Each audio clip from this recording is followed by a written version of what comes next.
हाथ जोड़ करके विनम्र प्रार्थना है कि मंच के सामने पंडाल में आकर के यथोचित सम्मान के साथ बैठ जाइए। पहले भी आपसे निवेदन किया गया है, मंच के सामने से जो पंडाल के खंभों की लाइन गई है जिसमें रस्सी बंधी है, इसके बाईं तरफ बहनें माताएं बैठेंगी, इसके दाहिनी तरफ भाई लोगों के बैठने का स्थान है। अगर गैर जानकारी में, अनभिज्ञता में कुछ लोग एक दूसरे की ओर बैठ गए हों तो कृपा करके अपनी तरफ चले जाइए, ताकि ये व्यवस्था देखने में आदर्शमय, शोभा युक्त और मर्यादित दिखाई पड़े। भाई बहनों, आप लोगों के व्यवस्थित और मर्यादित रूप से बैठने की प्रतीक्षा में प्रार्थना चेतावनी की कुछ पंक्तियां सुनाई जाएंगी। आप इनको सुनिए, दोहराइए, संभव हो नहीं तो अंतर में गुनगुनाते हुए चिंतन मनन जरूर करिए। इस असार संसार की वास्तविकता क्या है, हम किस काम के लिए भेजे गए, किन कामों में उलझ गए। आए थे हरि भजन को, ओटन लगे कपास। अपनी अपनी माता के गर्भ में जब हम सब लोग उल्टे लटके थे, पैर ऊपर था सिर नीचे, 1.5 लाख बिच्छू के डंक मारने की पीड़ा सता रही थी। उस छटपटाहट और बेचैनी में हम सब लोगों ने उस मालिक से प्रार्थना किया कि अब की बार कृपा करके इस पीड़ा से मुक्त कर दीजिए। पक्का वादा करते हैं, जाते जाते आपका भजन शुरू कर देंगे। अब प्रभु कृपा करो ये भांति, सब तज भजन करब दिन राती। लेकिन वादा भूल गया, गड़बड़ कैसे हो गया। जैसे भूमि परत भाढ़ाबर पानी, जिमि जी वही माया लपटानी। आसमान से वर्षा की निर्मल बूंदें मिट्टी के कणों के संपर्क में आती तो धूल और मिट्टी के कण चारों तरफ से घेर करके उस बूंद को ढबैला मटमैला बना देते, निर्मलता गायब हो जाती। उसी तरह से माँ के पेट से पैदा होने पर बच्चे जब कुछ जानने समझने लायक होते, कोई उनको नहीं मिलता कि तू गर्भ में भगवान के भजन का वादा करके आया, ये कोई नहीं याद कराता। सब उसको क्या याद कराते, ये मम्मी तुम्हारी, पापा तुम्हारे, चाचा चाची, मौसा मौसी, मामा मामी, खेत खलिहान, घर परिवार, मकान सामान, इसी को अपना मानने लगता। रोते हुए पैदा होता, थोड़ा बड़ा होता तो खिलौनों से खेलने के लिए रोने लगता, और बड़ा होता तो विद्या पाने के लिए पेंसिल, पटरी, कलम, दवात, बस्ता, किताब, कॉपी के लिए रोता। और बड़ा हो जाता तो शादी का जुनून सवार होता, शादी भी हो जाती, बच्चे हो जाते। फिर गृहस्थी की नमक तेल लकड़ी का ऐसा बोझा लदता कि सारी जिंदगी उसी के पीछे रोता रहता, और अंत में रोते रोते खाली हाथ चला जाता। महात्माओं को कितनी तकलीफ होती है, अपने दिल की पीड़ा को किस तरह बयान करते हैं। प्रेमी भाई बहनों, हीरा जन्म अमोल था और कौड़ी बदले जाए। हीरा जैसा अनमोल शरीर कौड़ियों के मोल चला जाता। महात्मा सत्संग में यही बात समझाते हैं, जीवन के कठिन से कठिन प्रश्नों का उत्तर देते हैं। आप आए कहाँ से, जाना कहाँ है, किस काम के लिए भेजे गए, जीवन पाने का असली मकसद क्या है, परमात्मा भगवान को जीते जी कैसे पा सकते हो, दिव्य दृष्टि, दिव्य कान को खोल करके कैसे भगवान का दर्शन, देवी देवताओं का दर्शन कर सकते हो, ये रास्ता सत्संग में मिलता है। तो हमारी सांसों का तार, अपनों का प्यार, मिला हुआ छोटा बड़ा अधिकार, और धरती पर चल रहा लाधड़ा उचित और अनुचित व्यापार कितने दिनों तक चलेगा और क्या हमारी मदद करेगा। इसी हकीकत को याद कराती हुई ये प्रार्थना आपको सुनाई जा रही है। आप सुनिए, दोहराइए, चिंतन मनन कीजिए। कुर्सी वाहन के लोग ध्यान दें, कुर्सियां उतार करके पंडाल के अगल बगल लगा दीजिए, पीछे की तरफ भी लगा दीजिए। जय गुरुदेव। जय गुरुदेव।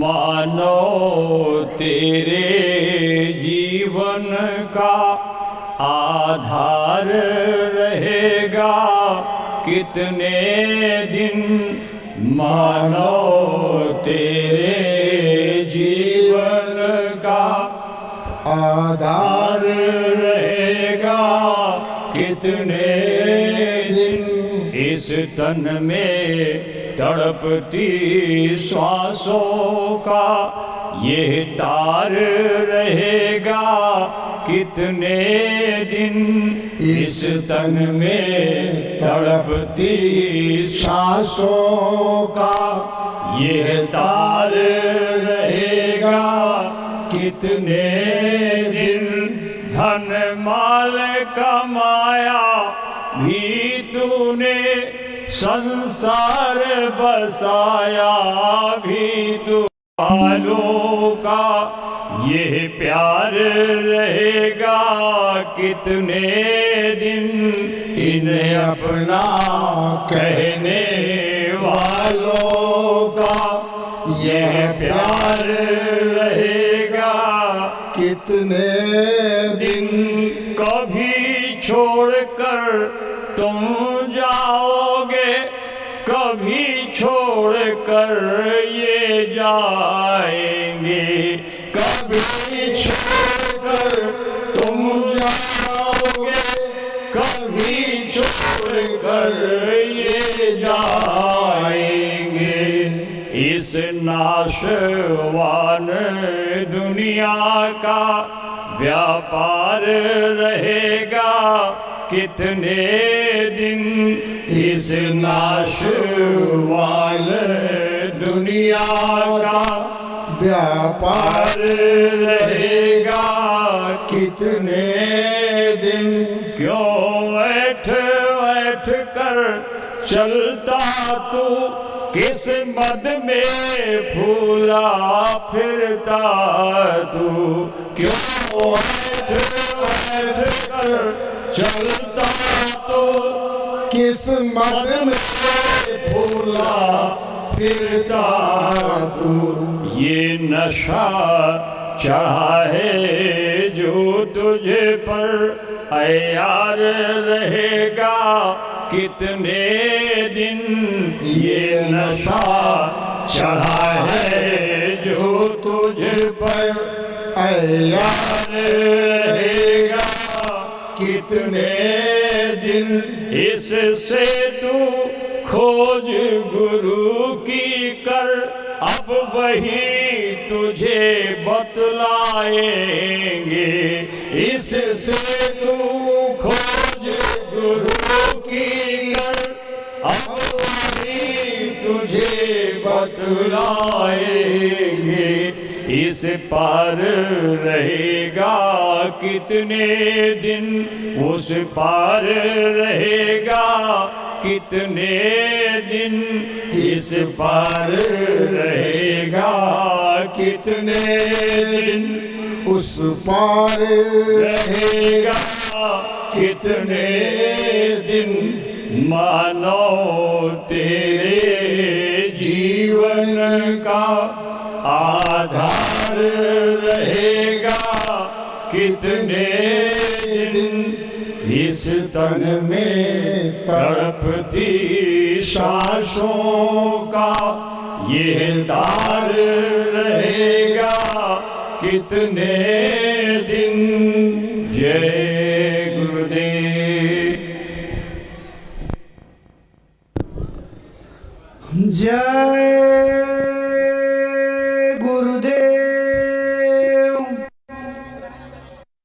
सम्मानित भाई बहनों, अभी आप प्रार्थना की पंक्तियां सुन रहे थे और अपने मन में कुछ सोच भी रहे थे। जो आप सोच रहे थे यही इस संसार की वास्तविकता है। ये देव दुर्लभ मानव तन है, बड़ा अनमोल है। 33 करोड़ देवता, 56 करोड़ देवी, ये रात दिन हाथ जोड़ करके उस प्रभु मालिक से प्रार्थना करते, भीख मांगते, एक बार हमको मनुष्य बना देते तो हम भी अपना काम कर लेते। लेकिन यथार्थ ये है, भीख मांगने के बावजूद भी उन देवी देवताओं को ये मनुष्य शरीर नहीं मिलता। आपको बिना मांगे मिल गया। कितना ऊंचा भाग है, अंदाजा नहीं लगाया जा सकता, कोई वर्णन नहीं कर सकता। ये इतना ऊंचा शरीर जिस काम के लिए मिला उसकी तरफ ध्यान ही नहीं है। महात्माओं को बड़ी तकलीफ होती है, इसलिए वो इस शरीर की महिमा में क्या कहते हैं, बड़े भाग मानुष तन पावा, सुर दुर्लभ सद ग्रंथ निगावा। ये देवी देवताओं को दुर्लभ है। आज सत्संग में पूज्य महाराज जी आपको बताएंगे ये शरीर किस काम के लिए दिया गया है। आज आपके जीवन की घड़ियों का सौभाग्य जागा। भारत के सनातन अध्यात्मवाद का वो गहरा, खुला, रहस्यमयी, सरल से सरल शब्दों का संदेश आपको सुनने को मिलेगा। अपनी जिंदगी में उम्र भर में किसी सत्संग में, कथा कीर्तन भागवत में ऐसा संदेश आपको सुनने को नहीं मिला होगा। सत्संग के बाद में खुद आप इसको महसूस करोगे। और सत्संग में पूज्य महाराज जी आपको अनमोल दौलत बांटेंगे। वो क्या, जीते जी भगवान के पाने का सरल से सरल रास्ता, जिसको कभी गुरु मंत्र कहते थे, दीक्षा और उपदेश कहते थे, लेकिन इस कलयुग में उसका नाम बदल गया। क्या हो गया, नाम दान हो गया। क्यों हो गया, इसका कारण है हमारे धर्म ग्रंथों में, कर्म कांडों में जितनी भी प्रकार की पूजा पद्धतियों और उपासना के उपायों का वर्णन है, उनसे शुभ कर्मों का भंडार जमा हो जाएगा, पुण्यों का समूह इकट्ठा हो जाएगा, लेकिन उससे आत्म कल्याण और परमात्मा की प्राप्ति कदापि संभव नहीं। हम पर नाराज मत होइएगा। ये है आपके उसी रामचरितमानस में लिखा है, जिसको 24 घंटे अखंड पाठ करते हो, श्रद्धा से प्रणाम करते हो, इज्जत से किताब को घर में रखते हो। उसी रामचरितमानस की वाणी है, कलयुग केवल नाम आधारा, सुमेरी सुमेरी नर उतरहि पारा। इस कलयुग में अगर कोई जीव भाव सागर से पार जाना चाहे तो वो नाम योग साधना से, सिर्फ नाम योग साधना से पार जा सकता, और कोई दूसरा उपाय नहीं है। आज सत्संग में जिस नाम योग साधना से जीव भाव सागर को पार कर सकता है, उस नाम योग साधना के बारे में विस्तार से बताएंगे और रास्ता देंगे, माला लेकर के समझाएंगे। खूब दत्तचित्त होकर के सुनिएगा। साधु नहीं बनना, घर द्वार नहीं छोड़ना, जंगल नहीं जाना, अपना काम मेहनत, ईमानदारी, सच्चाई से, बाल बच्चों की सेवा, खिदमत, प्यार मोहब्बत से करने के बाद 1 घंटा 2 घंटा महाराज जी की बताई तरकीब से भजन कर लोगे तो भाई बहनों भाग्य जाग जाएगा। किस्मत और तकदीर की लिखी हुई रेखाएं बदल जाएंगी। यहीं बैठे बैठे राम भगवान के दर्शन, कृष्ण भगवान के दर्शन, देवी देवता बजरंग बली शंकर के दर्शन होने लगेंगे। स्वर्ग वैकुंठ जैसे लोकों में आने जाने लगोगे। इतनी बड़ी विद्या का खजाना लेकर के पूज्य महाराज जी आए हुए हैं। महात्मा बहुत लंबी दूर से घेरा डाल करके मानवता के डूबते हुए जहाज को बचाने का जतन करते हैं। परम पूज्य बाबा जय गुरुदेव जी महाराज ने 116 वर्षों की उम्र तक अथक परिश्रम करके करोड़ों करोड़ अंगुलमाल और रत्नाकर जैसे डकैतों का हृदय परिवर्तन कर दिया। उनके हाथों से तीर, तलवार, तमंचे, बंदूकें, गोले बारूद, हथियार फेंकवा करके भगवान के भजन की माला पकड़ा दी और वही रोज स्वर्ग वैकुंठ लोकों में आते जाते आपके बीच में हैं, बैठे हैं, लेकिन पहचान नहीं सकते। आपके पास विद्या और परखने की आंख नहीं, लेकिन आज आपके जन्म जन्मांतरों के दान पुण्य त्याग तपस्या पूजा गंगा स्नान सबका फल इकट्ठा हो गया, जो जीते जी भगवान के पाने का रास्ता मिलने जा रहा है। बाबा जय गुरुदेव जी महाराज के उपदेश क्या थे, उनकी शिक्षाएं क्या थी, किस रास्ते पर ले जा करके समूचे भूमंडल के लोगों को सुखी संपन्न और निरोगी बनाना चाहते थे, उन्हीं संदेशों का सारांश यानी निचोड़ दर्शाती ये चेतावनी आपके सामने प्रस्तुत है। सुनिए, दोहराइए, चिंतन मनन कीजिए। इसी चेतावनी के बाद पूज्य महाराज जी का आगमन सत्संग मंच पर हो जाएगा। तो प्रस्तुत है चेतावनी, आप सुनिए। जय गुरुदेव। जय गुरुदेव।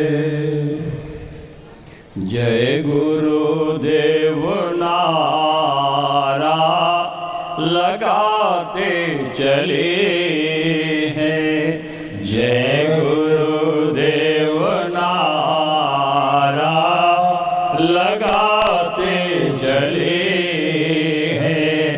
दुखी जन को बाबा जगाते चले हैं। दुखी जन को बाबा जगाते चले हैं। जय गुरुदेव नारा लगाते चले हैं। धर्म पुण्य क्या है बताते चले हैं। धर्म पुण्य क्या है बताते चले हैं। कर्म पाप में भी लखाते चले हैं। कर्म पाप में भी लखाते चले हैं। दुखी जन को बाबा जगाते चले हैं। उठो पास आवो बुलाते चले हैं। उठो पास आओ बुलाते चले हैं। भटक भूल सब की मिटाते चले हैं। भटक भूल सब की मिटाते चले हैं। जय गुरुदेव नारा लगाते चले हैं। वो सतनाम क्या है सुनाते चले हैं।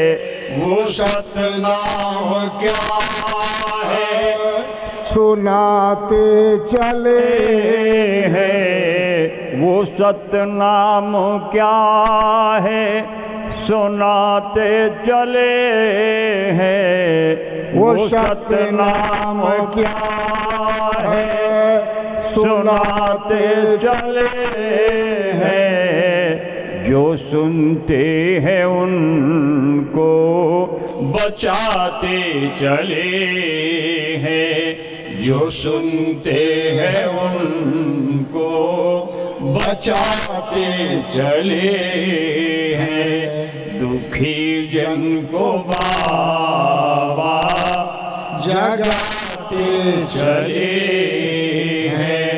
मना करते हैं मांस मछली न खाना।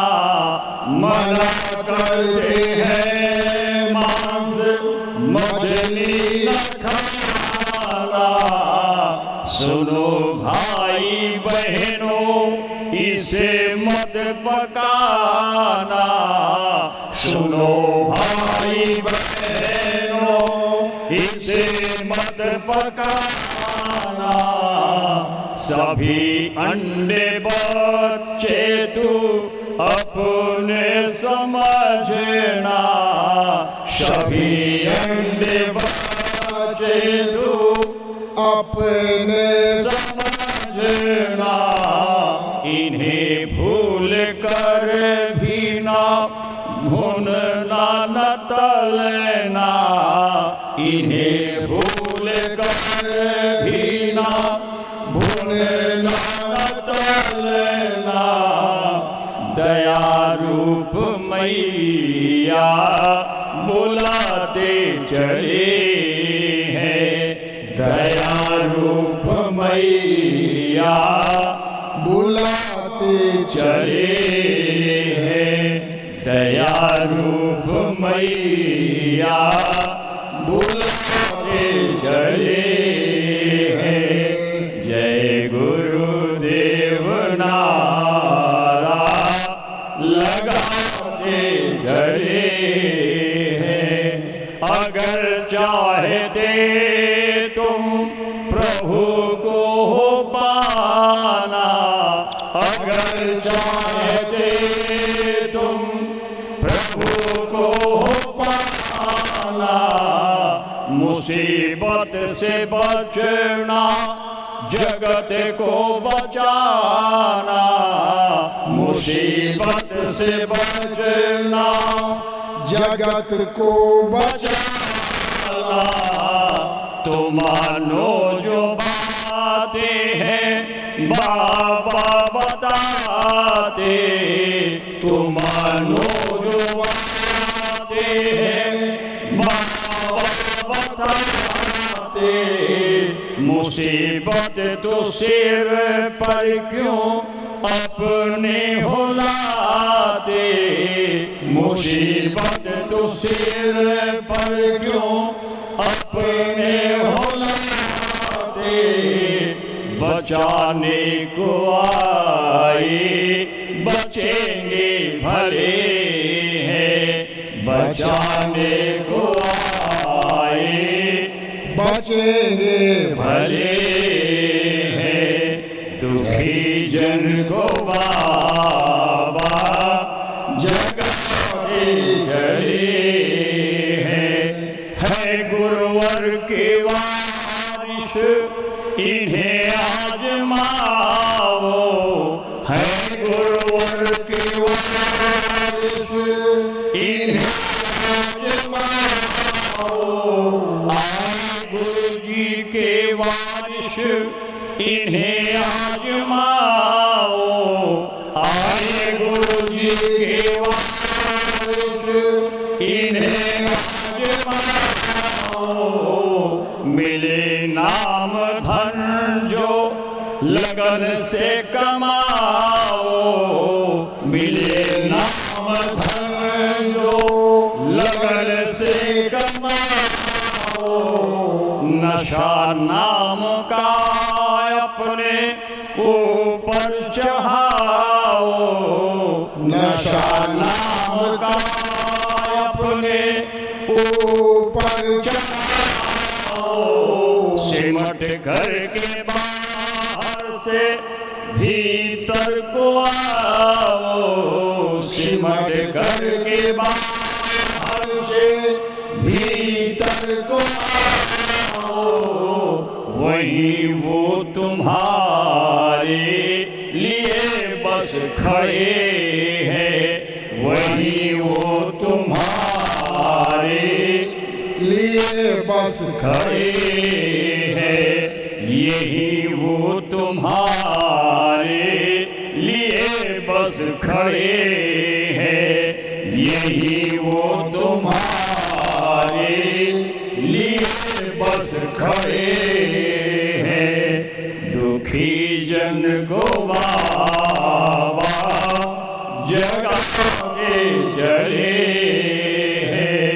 जय गुरुदेव भगवान का नाम गाओ, जय गुरुदेव भगवान का नाम गाओ। भविष्यत के दुख से बचो और बचाओ, भविष्य के दुख से बचो और बचाओ, बनो शाकाहारी सदाचार लाओ, बनो शाकाहारी सदाचार लाओ, जन जन को सदाचार सेवा सिखाओ, जन जन को सदाचार सेवा सिखाओ, गुरु डूबते को सहारा मिले है, गुरु डूबते को सहारा मिले है,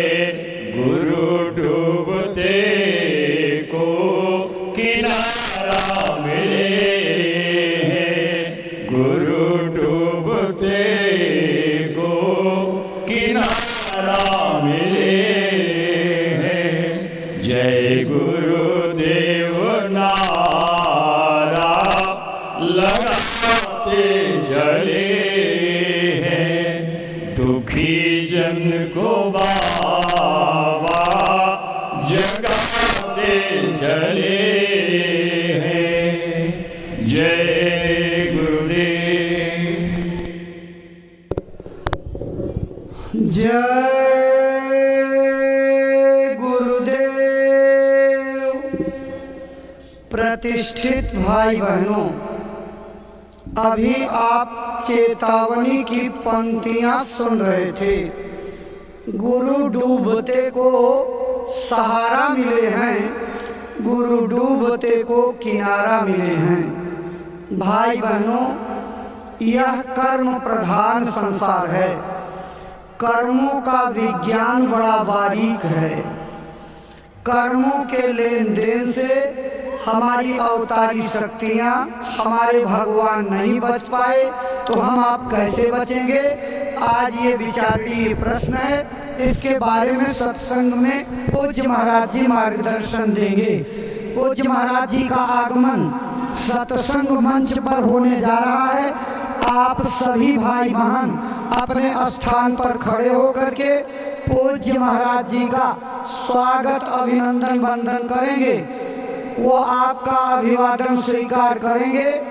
जब पूज्य महाराज जी आपको इशारा कर देंगे, आप अपने स्थान पर बैठ जाइएगा। उनकी एक एक बातों को दत्तचित्त होकर के गौर से सुनिएगा और अपने जीवन में अमल लाइएगा।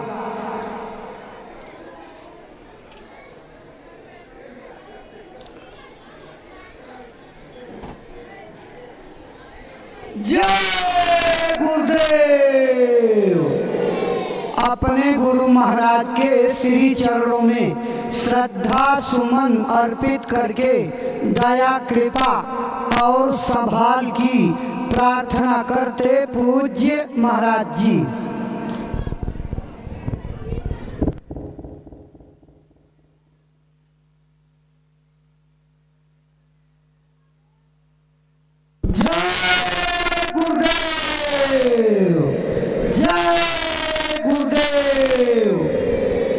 आपको बैठने का इशारा हो गया, आप अपने स्थान पर बैठ जाइए। पूज्य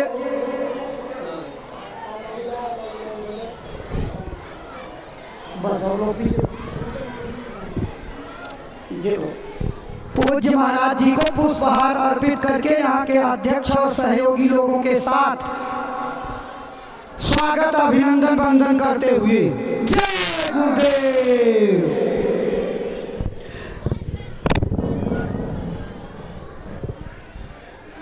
प्रेमी भाई बहनों, स्वागत की इसी श्रृंखला के बाद पूज्य महाराज जी गुरु महाराज का पावन संदेश लेकर के 108 दिनों की यात्रा पर निकले हैं। आज इस यात्रा का 99वां दिन है।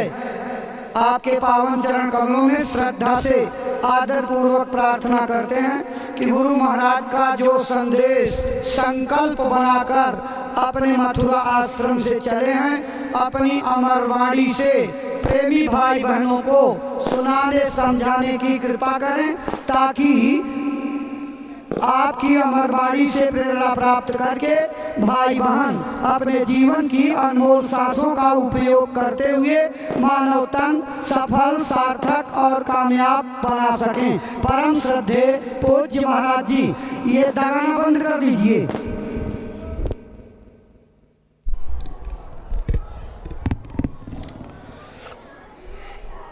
आप सभी लोग प्रेम के साथ में मालिक के पावन नाम का उच्चारण करेंगे। बोलो जय गुरुदेव, जय गुरुदेव, जय गुरुदेव, जय गुरुदेव, जय गुरुदेव, जय गुरुदेव।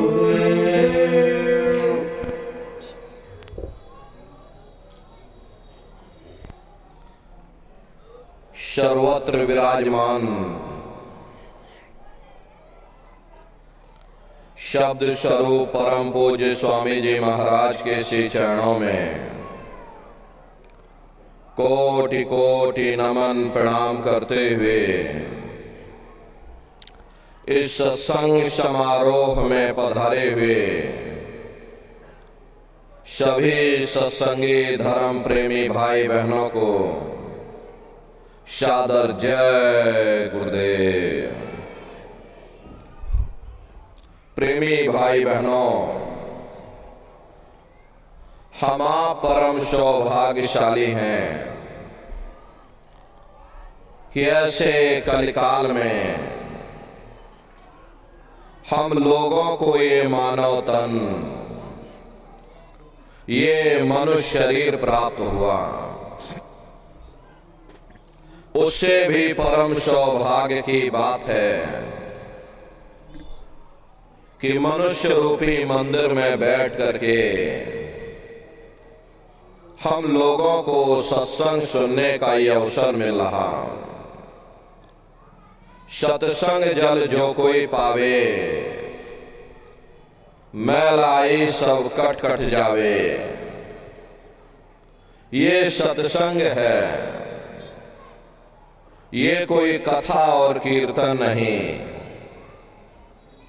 किस्से और कहानियां नहीं, नाच गाना ढोल और मजीरा नहीं। ये महात्माओं की अजर अमर वाणियां हैं। यदि आपने ध्यान से सुन लिया तो निश्चय ही आपको अपने मानव जीवन के उद्देश्यों के बारे में पता चलेगा कि आखिर ये मनुष्य शरीर हमको क्यों मिला है, क्या इसका उद्देश्य है, मरने के बाद हम लोग कहां जाएंगे, हमारे बाल बच्चे रिश्ते नातेदार कहां जाएंगे, कैसे हमारी जीवात्मा का कल्याण होगा। इन सभी प्रश्नों की जानकारी आपको सत्संग के माध्यम से प्राप्त होगी।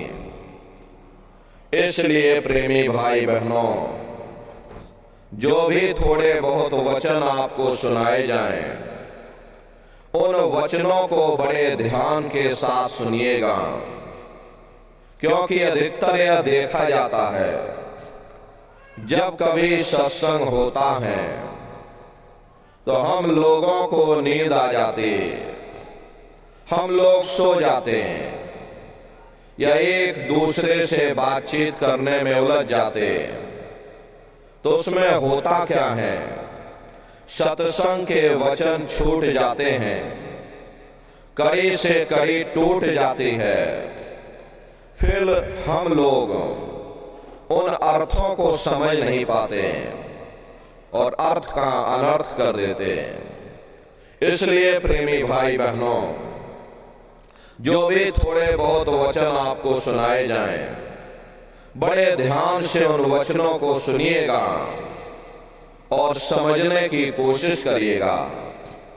हम भी ये प्रयास करेंगे कि आपको सरल से सरल भाषा में आप सभी को समझाया जा सके। प्रेमी भाई बहनों, यह मनुष्य शरीर हम लोगों को बड़े सौभाग्य से प्राप्त हुआ। ये जीवन बहुत अनमोल है।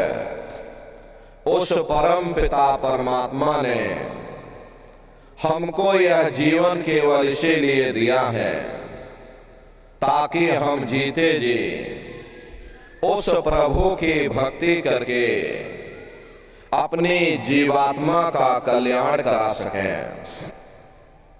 ये 5 तत्वों का पुतला, ये पंच भौतिक शरीर हम लोगों को एक निश्चित समय के लिए मिला हुआ। एक निश्चित समय को हम आप नहीं जानते हैं, किंतु जिसका ये मकान है, जिसका ये शरीर है, वो अवश्य ही जानता है। और समय पूरा हो जाने पर मकान मालिक जबरदस्ती इस मकान को खाली करवा देगा। उस समय न जमीन जायदाद काम आएगी, न ये धन और संपत्ति काम आएगी। जीवात्मा को निकाल करके इस शरीर से बाहर कर दिया जाएगा। ये शरीर हमारा आपका यहीं जमीन पर गिर पड़ेगा, क्योंकि जीवात्मा के निकल जाने के बाद में ये शरीर सिर्फ एक माटी का पुतला है, उससे ज्यादा कुछ भी नहीं। आप इस मिट्टी के पुतले को ले जाकर शमशान भूमि पर जला करके राख कर दोगे। हमारा आपका नाम, हमारे आपकी जात और बिरादरी, जिसके लिए हम लोग इतना लड़ते और झगड़ते थे, ये रुतबा, ये शानो शौकत उसी शमशान भूमि पर जल करके राख हो जाएगी। महात्मा प्रेम से जीवों को समझाते हैं कि भाई मिली नरदेह यह तुमको, बनाओ काज कुछ अपना, पचो मत आए इस जग में, जानियो रैन का सुपना। प्रेमी भाई बहनों, जैसे रात में हम लोग स्वप्न देखते हैं, हालांकि उस समय पर हमें स्वप्न सच मालूम पड़ता है, असली प्रतीत मालूम होता है। लेकिन जब हम लोग सुबह उठते हैं, जब हमारी आंखें खुलती हैं, तब हमें होश आता है कि नहीं भाई, हम तो स्वप्न देख रहे थे, ये सब भ्रम है। ठीक उसी प्रकार से ये दुनिया भी 10-20-100 साल का स्वप्न है। अब आप कहोगे हम जाग रहे, परंतु प्रेमी भाई बहनों, ऐसा हरगिज नहीं है। जिस दिन मौत का वक्त आएगा, हम लोग रोएंगे, हाय हाय करके चिल्लाएंगे कि हाय, हमने सारी जिंदगी यूं ही स्वप्न में गुजार दी। जागने का समय तो अभी आया था, जो कुछ करना था अभी करना था। लेकिन प्रेमी भाई बहनों, अब पछताए होत क्या, जब चिड़िया चुग गई खेत। महात्मा प्रेम से जीवों को समझाते हैं कि भाई देह और गृह सब झूठा, भरम में काहे को खपना। ये घर बार हमारा अपना नहीं, ये पराया देश है, ये सराय खाना है, ये मुसाफिर खाना है। ये शरीर भी तुम्हारा अपना नहीं है, ये भी काल का पिंजरा है। किराए का मकान है, पराया मकान है। किसी को 40-50 साल के लिए मिला, किसी को 80-90-100 साल के लिए मिल गया। जितने जितने श्वास उस मालिक ने बख्शे हैं, उसे भुगतने के बाद में हमें शरीर को यहीं छोड़ जाना। श्वास दुधारा नित्य ही जारी, एक दिन खाली चाम। प्रेमी भाई बहनों, एक तालाब पानी से चाहे कितना भी क्यों ना भरा हो, आप एक छोटी सी नाली काट कर खोल दीजिए, तालाब में छोटा सा छेद कर दीजिए, तो सारा पानी ही तालाब से बाहर निकल जाएगा। ठीक उसी प्रकार से हमारा ये शरीर भी श्वासों का भंडार है, और जब तक श्वासों का भंडार जारी है तब तक हम दुनिया के काम काज में उलझे हुए, दुनिया के कारोबार में हम आप फंसे हुए। लेकिन जिस वक्त ये श्वासों का भंडार खाली होगा, अरे टेलीफोन खड़क जाएंगे, तार पहुंच जाएंगे, संदेश पहुंच जाएंगे, सब रिश्ते नातेदार, सब कुटुंब परिवार वाले, सब अड़ोस पड़ोस वाले मिनटों सेकंडों में इकट्ठा हो जाएंगे। प्रेमी भाई बहनों, जिस शरीर से तुम इतना प्रेम किया करते थे, साबुन से मल मल करके नहाते थे, उसे कोई एक रात भी घर में रखने को तैयार नहीं होता। कंधों पर लटका करके शमशान भूमि पर छोड़ करके आ जाते। हिंदू लोग तिनका तोड़ाते, जैसे तिनका टूट गया, तेरा मेरा रिश्ता नाता टूट गया। मुसलमान, सिख या ईसाई लोग खाक की मिट्टी कब्र में डाल देते कि जो मेरे लिए खाक की मिट्टी है वह मेरे लिए तू है। मामूली कष्ट नहीं होता, मौत के समय में घनघोर पीड़ा होती है। जन्मत मरत दुसह दुख हुई। सहजो बाई ने बयान किया है कि सहजो मौत आईया, अंग अंग दिया तोड़, और हिया जरे छाती फटे, उठे पीर घनघोर। गुरु महाराज सत्संग में फरमाते थे, जैसे 1,00,000 बिच्छू एक साथ मिल करके हमारे शरीर पर डंक मारे, उससे भी लाखों करोड़ों गुना ज्यादा मौत के समय में दर्द होता है। जब मृत्यु आती है तो किस तरह से प्राण निकलते हैं, प्राणों के निकलने की क्या प्रक्रिया होती है, पहले उसे आप अच्छी तरह से समझ लीजिए। सिमटत भास श्वास उठ जावे, और प्राण पति जम सिमट समावे। उस समय हमारी ये श्वासें रुक जाती हैं, तो सबसे पहले गुदा चक्र टूटता है, क्योंकि गुदा चक्र में पृथ्वी का वास होता है। गुदा चक्र टूट करके ऊपर इंद्रिय चक्र में समा जाता। इंद्रिय चक्र में जल का वास होता, यानी जल ने पृथ्वी को घोल दिया। फिर जब इंद्रिय चक्र टूटेगा तो ऊपर नाभि चक्र में समा जाएगा। नाभि चक्र में अग्नि का वास होता, यानी अग्नि ने फिर जल को सुखा दिया। ये नीचे से सिमटाव होता है, नीचे से ऊपर की ओर सिमटाव होता। फिर जब ये नाभि चक्र टूटेगा तो हृदय चक्र में समा जाएगा। हृदय चक्र में वायु का वास होता, यानी वायु ने अग्नि को अपने में समाहित कर लिया, और इस तरह से वायु आकाश में उड़ गई। ये आंखों की पुतलियां ऊपर पलट जाती हैं, मुंह खुला का खुला रह जाता।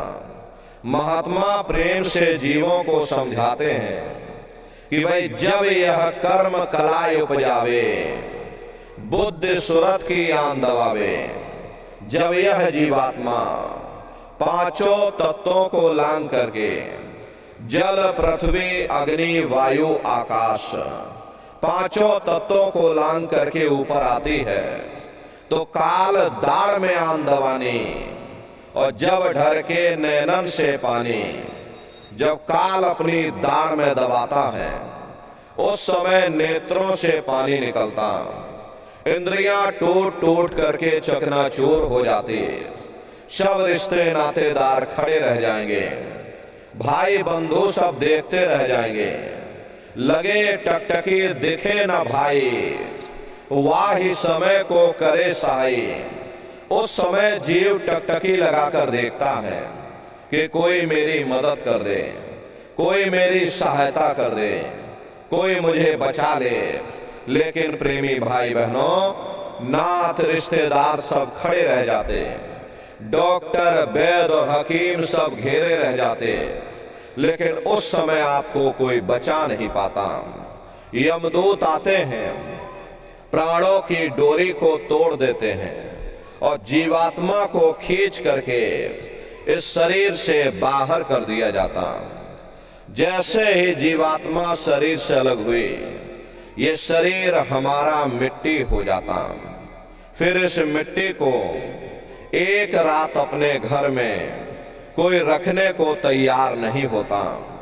अरे आपके कितने भी सगे संबंधी क्यों ना हो, खास नात रिश्तेदार क्यों ना हो, लेकिन एक रात कोई घर में मट्टी रखने के लिए तैयार नहीं होते। कहते भाई जल्दी करो जल्दी करो, अब इनकी शक्ल देखने में हमको डर लग रहा, जल्दी से बाजार से कफन खरीद के आओ, जल्दी से लकड़ियां खरीद के लाओ, अरे जल्दी से चिता तैयार करो, इनको घर में से जल्दी से उठा ले जाओ, वहीं शमशान भूमि पर जला देना। ये जो घर में इनके कपड़े लत्ते पड़े हुए, अरे इनके कपड़े लत्ते भी उठा ले जाओ, वहीं शमशान भूमि पर जला देना। जिस बिस्तर पर ये लेटे रहे, ये बिस्तर भी अशुद्ध हो गया।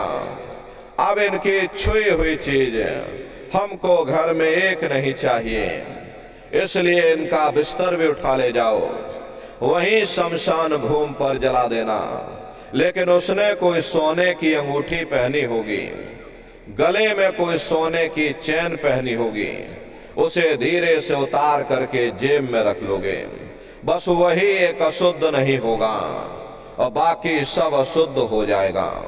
हरे महात्मा कहते हैं कि भाई कुटुंब परिवार मतलब का बिना धन पास नहीं जाए। ये रिश्ते नातेदार, ये कुटुंब परिवार वाले, ये सब स्वार्थ के संगी साथी हैं।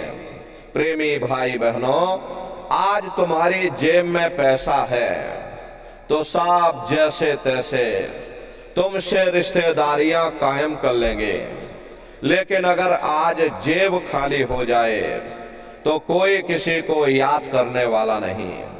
13 दिन बाद 13वीं मना दोगे, लड्डू पूड़ी पकवान बना करके खिला दोगे, फिर जाने वाले को कोई याद नहीं करता।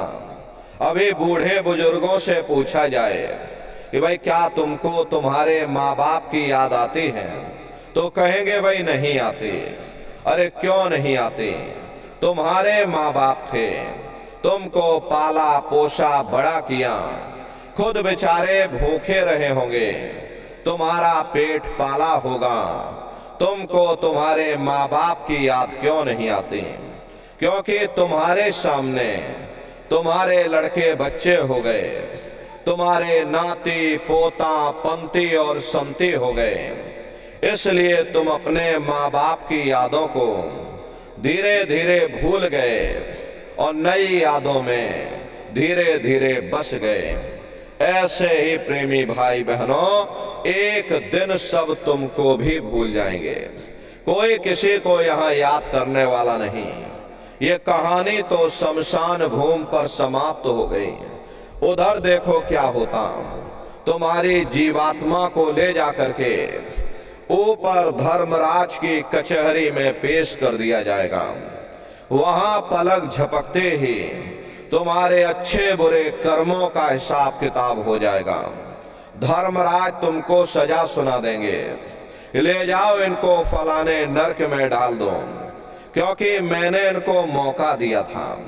जब ये माँ के गर्भ में उल्टे लटके हुए थे, सिर इनका नीचे था, पैर इनके ऊपर थे, उस समय इन्होंने मुझसे प्रार्थना की थी कि अब प्रभु कृपा कर हुए ही भांति और सब तज भजन कर ही दिन राती, कि हे परमात्मा इस बार हमको मौका दे दो, इस बार हमको ये मनुष्य शरीर दे दो, हम भजन करेंगे, भक्ति करेंगे, हम अपनी जीवात्मा का कल्याण करेंगे। तो मैंने इनकी प्रार्थना को स्वीकार कर लिया और इनको मैंने सुंदर सा ये मनुष्य शरीर दे दिया और कह करके मैंने भेजा था कि भाई ये मनुष्य शरीर ये किराए का मकान है, ये तुम्हारा अपना नहीं है। अगर ये तुम्हारा अपना होता तो हमेशा तुम्हारे पास रहता, ये तुम्हारा अपना नहीं, ये मैंने तुमको कुछ समय के लिए किराए का मकान दिया है। हाँ, तुम अपनी जीवात्मा को मेरे किराए के मकान में बैठा करके और मालिक की भक्ति करके अपनी जीवात्मा का कल्याण करा लेना। मैंने कुछ समय के लिए तुम सबको ये किराए का मकान दिया है और जब समय पूरा होगा तो मैं अपने सिपाहियों को भेजूंगा और उस समय पर तुम मेरे किराए के मकान को खाली कर देना। लेकिन इतना ध्यान रखना कि जैसा साफ सुथरा मैंने तुमको ये किराए का मकान दिया, वैसा ही साफ सुथरा तुम मुझको वापस लौटाना। लेकिन इस किराए के मकान में बैठ करके इन्होंने अच्छे बुरे कर्म कर डाले, मेरे किराए के मकान को इन्होंने अपने कर्मों से गंदा कर दिया, इसलिए कर्मों की सजा इनको मिलेगी। ले जाओ इनको फलाने नरक में डाल दो। महात्मा कभी झूठ नहीं बोलते। महात्माओं ने जब साधना किया, साधना करके जब ऊपर गए और ऊपर जा करके जब उन्होंने नरकों का हाल देखा तो हमारी आपकी जानकारी के लिए उन्होंने धर्म ग्रंथों में लिख दिया कि लोह के खम्भ तपत के माही और जहां जीव को ले चिपटाई वहां लोहे के खंभे अग्नि से धधक धधक कर लाल हो रहे।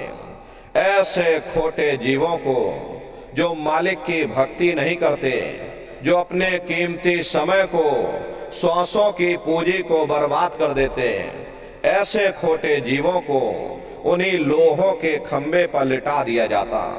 वाह समय की कहां सुनाई, लोहा अगन धमन धोकाई, जो धम्मन से धो के लोहारा, लोहा जो अग्नि में डाला।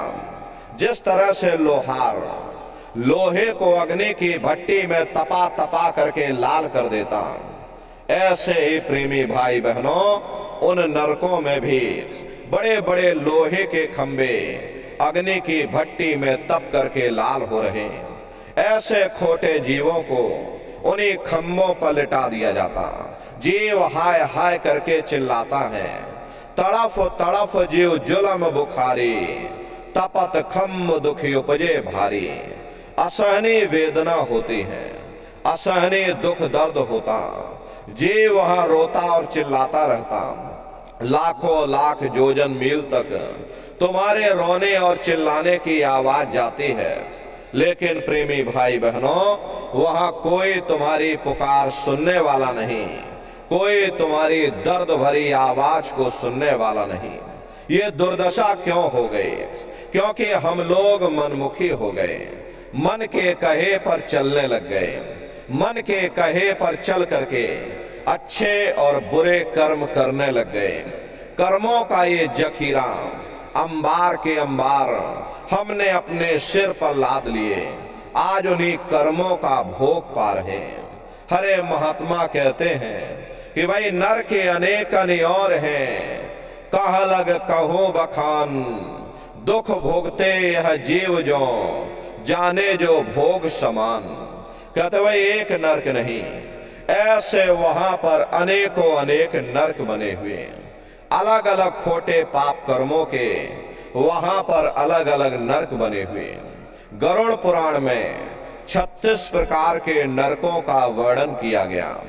कुंभी नरक निदान है, पड़े जीव जग जाए, सिर समेत डूबत रहे सदा नरक के माही। कुंभी कहते हैं घड़े के आकार का बड़ा विशाल नरक बना हुआ, दुनिया भर का मवाद उसमें भरा, बड़ी भारी बदबू उसमें से आती, जीवों को ले जाकर उसी में डाल दिया जाता।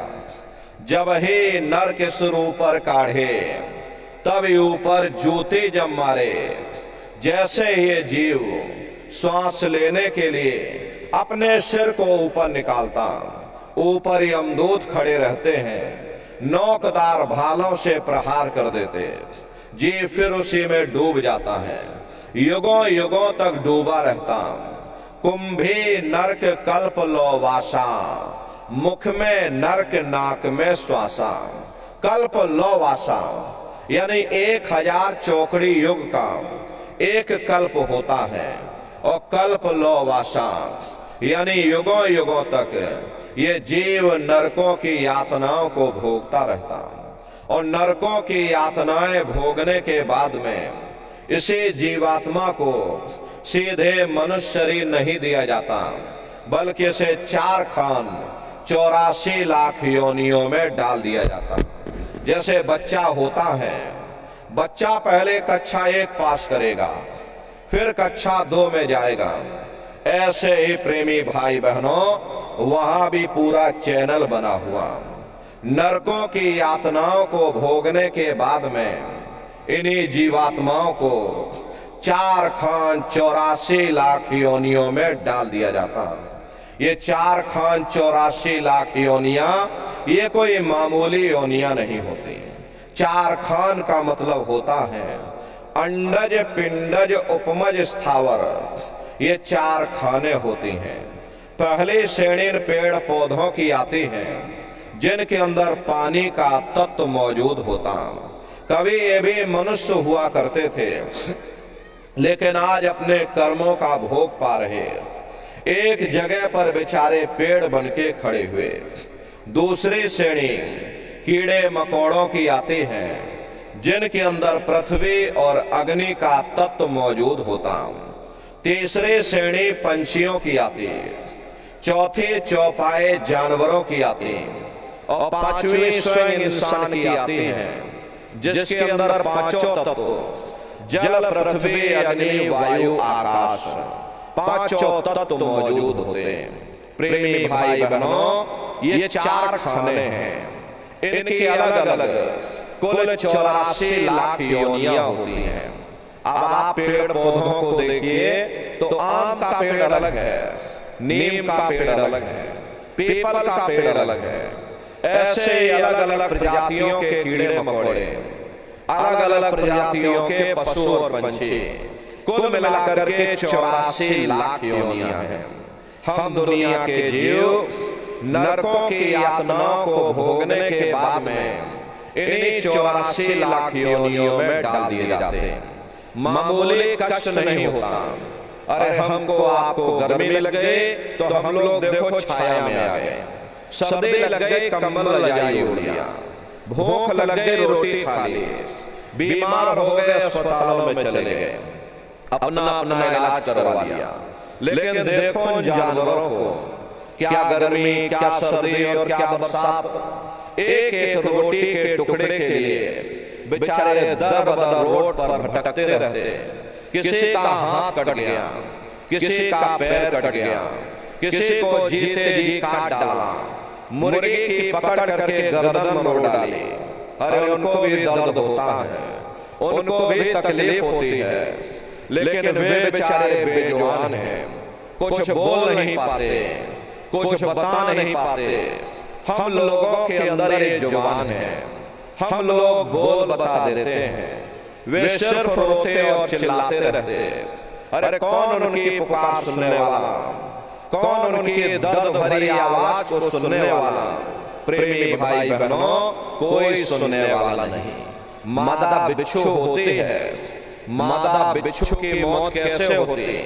मादा बिच्छू जब अपने बच्चों को जन्म देती है तो उसी के बच्चे अपनी भूख को मिटाने के लिए अपनी माँ की पीठ पर चढ़ जाते हैं और उसी के मांस को नोच नोच करके खाते हैं। वो तड़पती रहती है, कराहती रहती है, लेकिन जब तक हड्डी हड्डी न बच जाए उसके बच्चे अपनी माँ की पीठ से नीचे नहीं उतरते। ऐसे न जाने कितने जीव जंतु इस संसार में भरे पड़े हुए दुख और कष्टों को सह रहे। अरे कई जन्म भय कीट पतंगा, कई जन्म भय मीन कुरंगा, कई जन्म पंखी सर्पयो, कई जन्म हैवर वृक्षयो, मिल जगदीश मिलन की वरिया और चरण कार्य देश सजरिया। करोड़ों करोड़ युगों से हम आप नरकों की यातनाओं को भोगने के बाद में फिर कभी कीड़े पतंगों की योनि में, कभी पेड़ पौधों की योनि में, तो कभी पशु और पंछियों की योनि में भटका खाते हैं। प्रेमी भाई बहनों, 84 लाख योनियों की सबसे जो आखिरी योनि होती है वो गाय और बैल की योनि होती है। गाय स्त्री का रूप लेती है और बैल पुरुष का रूप लेते हैं।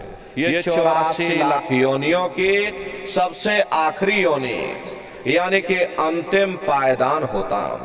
उसके बाद तब जाकर के हम लोगों को दोबारा फिर से मनुष्य शरीर प्राप्त होता।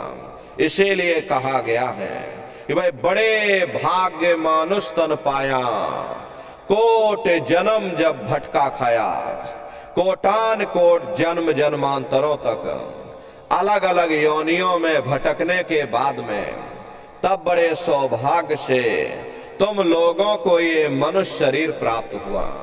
बड़े से बड़े देवी और देवता भी इस शरीर को पाने के लिए तरसते हैं, लेकिन बड़े अफसोस की बात है कि जैसे किसी को हीरा मिल गया, उसे हीरे की परख नहीं, उसने हीरे को गधे के गले में बांध दिया। ठीक उसी प्रकार से ये मनुष्य शरीर उत्तम से उत्तम है, लेकिन इंसान इसकी कद्र नहीं करता। खाने पीने ऐसो इशरत में अपने कीमती समय को और श्वासों की पूंजी को बर्बाद कर देता। महात्मा प्रेम से समझाते हैं कि भाई बड़े सौभाग्य से तुम लोगों को ये मनुष्य शरीर मिला है। बड़े से बड़े देवी और देवता भी इस मनुष्य शरीर को पाने के लिए तरसते हैं, क्योंकि उन नरकों से और इन 84 से निकलने का केवल एक ही दरवाजा है, मुक्ति पाने का एक ही माध्यम है, वो केवल मनुष्य का शरीर है। इसे मनुष्य रूपी मंदिर में बैठ करके हम उस परमात्मा की भक्ति कर सकते हैं। इसीलिए संतों महात्माओं ने इस पंच भौतिक शरीर को सच्चा हरि मंदिर कहकर याद किया कि हरि मंदिर यह शरीर है, ज्ञान रतन प्रकट हुए। ये असली हरि मंदिर है। जब भी वो परमात्मा मिलेगा इसी हरि मंदिर के अंदर मिलेगा। इसी पंच भौतिक शरीर को गुरु नानक साहब ने नर नारायणी देह कहकर याद किया। ये वो देह है जिसमें नारायण स्वयं विराजमान है। वो नारायण जब भी मिलेंगे तुम्हें तुम्हारे अंदर मिलेंगे। यही कबीर साहब ने लिखा है कि जो तिल माही तेल है, जो चकमक में आग, तेरा साईं तुझ में और जाग सके तो जाग। जिस तरह से तिल में तेल होता है, पत्थर में अग्नि होती है, ठीक उसी तरह से वो मालिक हर एक के घट घट में, हर एक के वजूद के अंदर बैठा हुआ।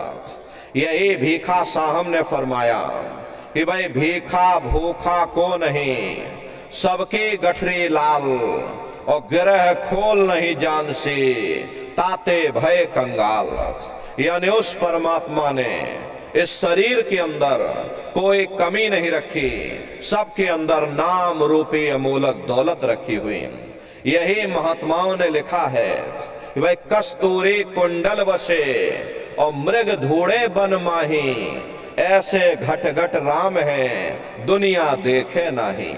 जिस तरह से हिरन कस्तूरी की खुशबू को बाहर जंगलों में ढूंढता फिरता, हालांकि वो खुशबू उसके नाभि से होकर के आती है, वही हाल हम लोगों का है।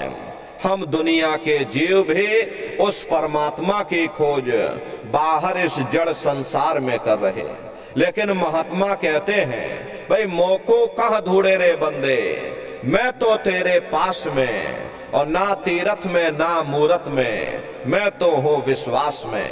ना मैं तीरथ में मिलूंगा, ना मैं मूरत में मिलूंगा, ना मैं अन्य किसी कर्म कांड में मिलूंगा, ना मैं ग्रंथों में मिलूंगा, ना मैं पोथियों में मिलूंगा, और ना ही मैं इन किताबों में मिलूंगा।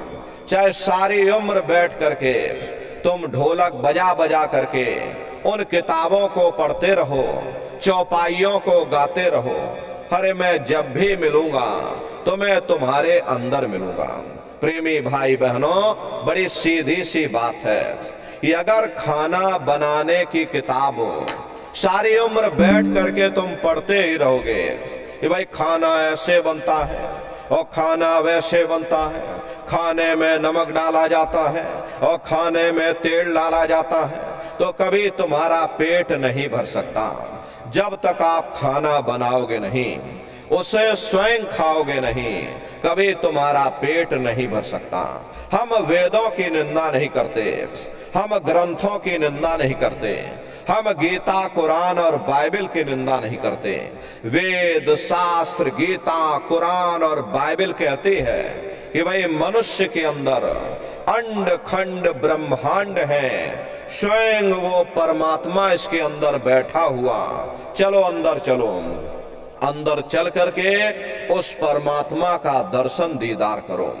अब सवाल ये उठता है भाई आखिर हम अपने अंदर जाकर उस परमात्मा का दर्शन कैसे करेंगे? तो इसके लिए संतों महात्माओं ने केवल 3 साधन बताए। साधन 3 सारे वर्णे और साधन सब थोथे मान। इस कलयुग में उस मालिक को प्राप्त करने के लिए महात्माओं ने केवल 3 साधना बताई। पहला है सुमरन, दूसरा है ध्यान और तीसरा है भजन। सुमरन कहते हैं मालिक को याद करना, ध्यान कहते हैं अपनी दिव्य दृष्टि को खोलना, अपने शिव नेत्र को खोलना, और भजन कहते हैं कान में उंगली डाल करके उस शब्द को सुनना, उस नाम को सुनना, उस देववाणी आकाशवाणी को सुनना जो 24 घंटे तुम्हारे अंदर गूंज रही। प्रेमी भाई बहनों, ये सुरत शब्द नाम योग की साधना है। जितने भी महात्मा धरती पर आए उस मालिक को पाया तो सुरत शब्द नाम योग की साधना करके पाया। सबसे पहले कबीर साहब आए। कबीर साहब ने सुरत शब्द नाम योग की साधना जारी की। उसके बाद में गुरु नानक साहब आए। गुरु नानक साहब ने भी सुरत शब्द नाम योग की साधना जारी की। उसके बाद और भी महात्मा आए, कबीर, नानक, दादू दरिया, भीखा, रविदास, पलटू, जगजीवन। चित्रकूट में आप चले जाइए, गोस्वामी जी महाराज जिन्होंने रामचरित्र मानस बनाए, जो आप पुस्तकों को पढ़ते हो, रामचरित्र मानस के रचयिता गोस्वामी जी महाराज, उन्होंने भी सुरत शब्द नाम योग की साधना जारी की। राजस्थान की धरती पर देखो मीराबाई हुई, सहजोबाई हुई, उन्होंने भी उस मालिक को पाया तो सुरत शब्द नाम योग की साधना करके पाया। सुरत कहते हैं जीवात्मा को, शब्द कहते हैं उस आवाज को जिसको पकड़ करके तुम्हारी जीवात्मा ऊपर से नीचे आई है। प्रेमी भाई बहनों, हम लोग ऊपर से नीचे कैसे आए, कैसे नीचे आकर संसार में फंस गए, तो जरा अपने इतिहास को समझ लीजिए। क्योंकि अगर हमको अपना इतिहास मालूम नहीं होगा कि आखिर हम लोग हैं कौन और कहां से आए हैं और कैसे संसार में आ गए, तो जब इतिहास ही नहीं जानोगे तो भविष्य कैसे जान सकते हैं। इसलिए प्रेमी भाई बहनों, आपको अपने बारे में जानकारी होनी चाहिए कि आखिर हम लोग कौन हैं और कैसे संसार में हम लोग आए। तो जरा संक्षिप्त में समझिए। पहले यहाँ कुछ नहीं था, पहले ना हम थे ना आप थे, न ये जमीन थी ना आसमान था, न देवी थे न देवता थे, पहले कुछ नहीं था। तो पहले कौन था? आपके धर्म ग्रंथों में लिखा हुआ है कि एक अनी अनामा अब सच्चिदानंद प्रभु धामा। वो एक अनी अनामी महाप्रभु अपने अनामी धाम में अखंड राज किया करते थे। उस मालिक की मौज मर्जी उठी, उन्होंने 3 लोकों का विस्तार किया, यानी अगम लोक, अलख लोक और सतलोक। अगम लोक में अगम पुरुष को बैठाया, अलख लोक में अलख पुरुष को और सतलोक में सतपुरुष भगवान को बैठा दिया। काफी समय जब बीत गया तो नीचे की रचनाओं का विस्तार सतपुरुष भगवान ने किया। उन्होंने अपनी आवाज पर अनंतों अनंत ब्रह्मांडों की रचना की और अपने 16 पुत्रों को नीचे उतार दिया।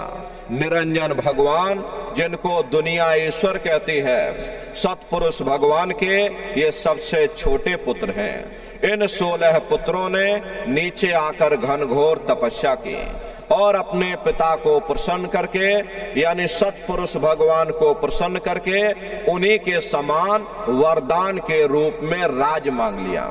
राज चेतन पर किया जाता, जड़ पर राज नहीं किया जाता। इसीलिए इनको वरदान के रूप में जीवात्माओं का छोटा सा भंडार उन्होंने दे दिया। जब जीवात्माएं ऊपर से नीचे उतारी जाने लगी, जब हम लोगों को ऊपर से नीचे उतारा जाने लगा तो हम लोग घबराने लगे। उस समय सतपुरुष भगवान ने आदेश किया कि तुम जाओ, जाकर नीचे आराम से रहो और जब समय पूरा होगा तब तुम वापस अपने देश लौट आना। सतपुरुष के आदेश पर ये रूहें, ये जीवात्माएं, यानी हम और आप ऊपर से नीचे आने को तैयार हो गए। सबसे पहले 4 प्रकार के कपड़े हम लोगों को पहनाए गए। कौन कौन सा कपड़ा? कारण कपड़ा, सूक्ष्म कपड़ा, लिंग कपड़ा और स्थूल कपड़ा। ये जो शरीर है ये स्थूल कपड़ा है। 4 प्रकार के कपड़े जीवात्माओं को पहनाए गए और शब्द को पकड़ा करके, उस आवाज को पकड़ा करके मंडल दर मंडल जीवात्माओं को नीचे उतारते चले गए और इसी मृत लोक में, इसी स्थूल शरीर में, दोनों आंखों के मध्य भाग में यहाँ पर हम लोगों को बैठा दिया। जब जीवात्माएं ऊपर से नीचे आ गई, उस समय पर सतयुग का समय था। सतयुग योगी सब विज्ञानी, करे हर ध्यान तरे भव प्राणी। उस समय सब ज्ञानी और विज्ञानी थे, सबकी आंख कान खुली हुई थी, रोज मालिक का दर्शन करते थे, रोज आते रोज जाते थे और जब समय पूरा हो जाता था ये जीवात्माएं अपने घर वापस लौट जाते थे, फिर लौट करके मृतलोक में वापस नहीं आती थी। ऐसे न जाने कितनी जीवात्माएं वापस अपने घर चली गई। तब निरंजन भगवान ने विचार किया कि हमने इतनी तपस्या की, वरदान के रूप में जीवात्माओं का भंडार उनसे मांग लिया। अगर ये जीवात्माएं ऐसे ही अपने घर वापस लौट जाएंगे, हम इन पर कोई रोक टोक नहीं लगाएंगे, तो एक दिन मेरा राज खाली हो जाएगा, फिर हम राज किस पर करेंगे। तो उन्होंने बड़ी होशियारी के साथ कर्मों का विधान बना दिया। ये जो वेद है यही कर्मों के विधान है। कर्मों का विधान बना करके इस मृत लोक में सुना दिया गया, इस संसार में सुना दिया कि भाई ये पुण्य कर्म है, ये पाप कर्म है, ये शुभ कर्म है, ये अशुभ कर्म है।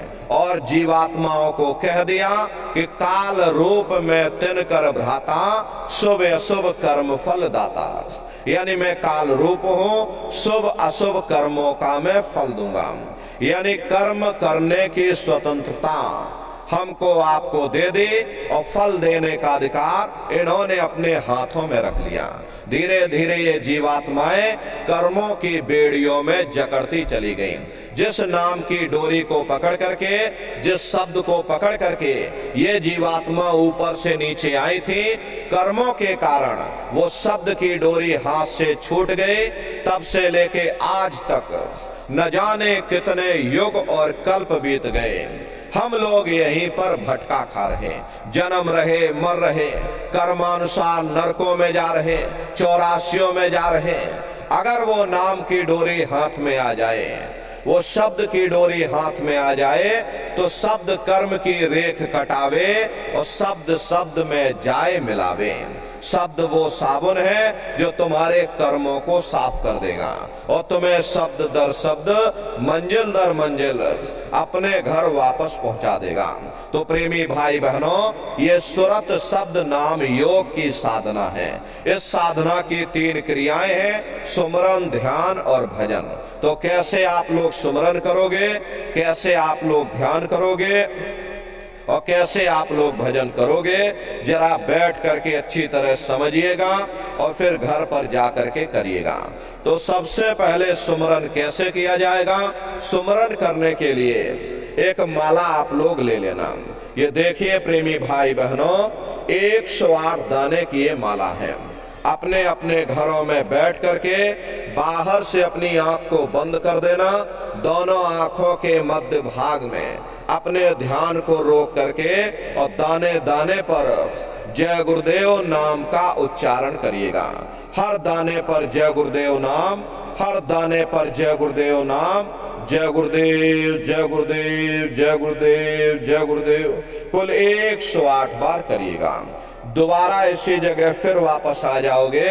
जब आप जय गुरुदेव नाम का उच्चारण करोगे तो दोनों आंखों के मध्य भाग में अपने ध्यान को रोक करके और दाने दाने पर जय गुरुदेव नाम का उच्चारण करिएगा। जिसको आप याद कर रहे हो, एक समय ऐसा आएगा वो अंतर में तुम्हारे सामने प्रकट हो जाएगा। उसके स्वरूप को देख लेना, फिर उसी के स्वरूप को याद करके जय गुरुदेव नाम की सुमरन सभी प्रेमी भाई बहन करेंगे। तो दूसरी बार फिर यहीं से जय गुरुदेव नाम का सुमरन, तीसरी बार फिर यहीं से जय गुरुदेव नाम का सुमरन, चौथी बार फिर यहीं से जय गुरुदेव नाम का सुमरन। इस तरह से कुल 8 बार जय गुरुदेव नाम का सुमरन सभी नए प्रेमी भाई बहन करिएगा। 8 बार करने के बाद ये माला आप रख देना। प्रेमी भाई बहनों, ये जय गुरुदेव नाम किसी साधारण इंसान का नाम नहीं, ये स्वयं उस अनामी महाप्रभु का नाम है। समय समय पर संत महात्मा अपने अपने समय पर आकर के अपनी साधना के द्वारा उस मालिक के नाम को सिद्ध करते हैं, उस मालिक के नाम को जगाते हैं। जैसे कबीर साहब आए तो कबीर साहब ने साहिब नाम सिद्ध किया। गुरु नानक साहब आए तो गुरु नानक साहब ने वाह गुरु नाम सिद्ध किया।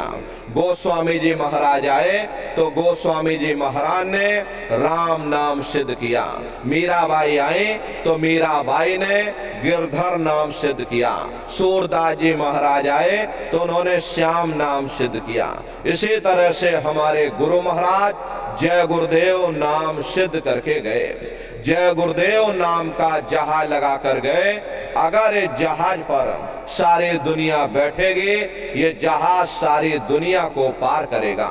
नए जीवों के लिए नामदान की प्रक्रिया को और सरल से सरल किया गया। वरना बहुत से पुराने पुराने प्रेमी बैठे हैं, अगर उनसे पूछ लिया जाए कि भाई जरा नाम रूप स्थान गाजे बाजे बता दो, वो तक भूल जाते हैं। अब इतने पुराने हो करके आज तक याद नहीं कर पाए तो बड़ा भारी दोष लगता है। इसीलिए नए जीवों के लिए इस रास्ते को और सरल किया गया। बहुत से बगैर पढ़े लिखे लोग बैठे हैं, बूढ़े बुजुर्ग हैं, बच्चे बच्चियां हैं। आसानी से आप लोग समझ जाओ, सुमरन ध्यान भजन कर सको। इसीलिए इस रास्ते को और सरल से सरल किया।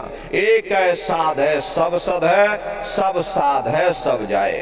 पहले अपने गुरु की उंगली पकड़ लो, क्योंकि गुरु तुम्हारा सच्चा रहबर है। गुरु बिन भव निज तरह न कोई, गुरु के बगैर कोई भी जीवात्मा इस भव सागर से पार नहीं जा सकती। गुरु गोविंदो खड़े ताके लागू पाई, बलिहारी गुरु आपने जिन गोविंद दियो बताई। महिमा उन्हीं की है जिन्होंने गोविंद को लखा दिया।